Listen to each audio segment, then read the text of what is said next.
Can I firstly just thank you all for coming to Foster for this very important event. Some as old as I will remember some of the circumstances around adopting of standard trucks. People will certainly remember diesel trucks coming in, which took us well forward from where we'd been at the time. Aircraft, certainly in the mid-80s there was a lot of work done with aircraft and then rotary wing aircraft, and I believe at some time in the future the initiatives that the Minister's going to announce today will be so ingrained in the CFA, so important in the CFA, that we will see this as a turning point in our skills maintenance of our volunteers. I'm proud to say in front of a Minister, because I think he has influence with Treasury, I'm proud to say that the government has been good to the CFA in relation to its funding, and for perhaps the first time ever, I think, to fund some of these initiatives, we've found over $1 million within our own initiatives, with our own budget. But I do take the opportunity to pay absolute tribute to everybody here from a CFA perspective and from the other agencies. I see the DSC uniforms here, I see Ambulance Victoria's here, UFU of course is here, and for those whom I don't specifically mention, please don't see that as being a deliberate omission on my part. The CFA continues to evolve, meeting the challenges that are thrown down to it. All our fire agencies are in the same position. Since the Black Saturday events and then of course the Commission doing its work, the 67 recommendations, we have undertaken as a government to implement all of those recommendations. You cannot beat being out in the field for training. You can't beat that. To go out there and to do it, there is no replacement for that.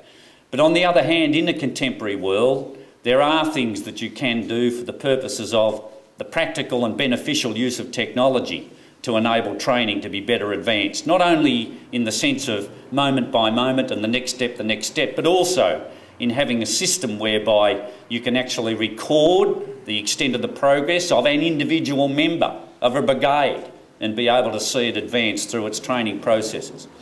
And that essentially is what today's initiative is about. And very particularly, it's my great pleasure to launch WebTrain. Thank you very much, Lex and Minister Ryan.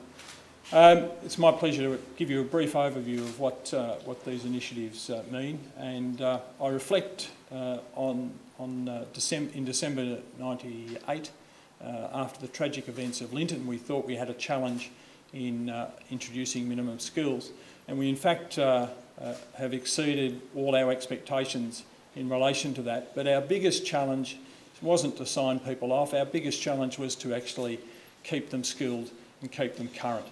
And so over the years, people have worked on a range of different sorts of drills that people might use, different ways, different approaches, from short duration drills to scenario-based training. And the drills that the Minister talked about represent a collection and a collation of drills from right across the state, and they've been brought together by a whole range of volunteers and staff. And I invite you at the end of the presentation today to have a look at the folder which is around the corner. There's a series of folders that will be provided to each brigade. So we've got people doing regular skills maintenance, but we then had an issue of how do we actually track and give them back information that allows brigades to manage their people better. And that's where the technology of WebTrain will greatly enhance that capability in terms of reporting, in terms of tracking the progress of individuals, but also making sure that the brigade's getting the right sort of skills mix and that they're maintaining the right sorts of skills. With those brief thank yous, finally thank you to everybody that's made the time to come to Foster today.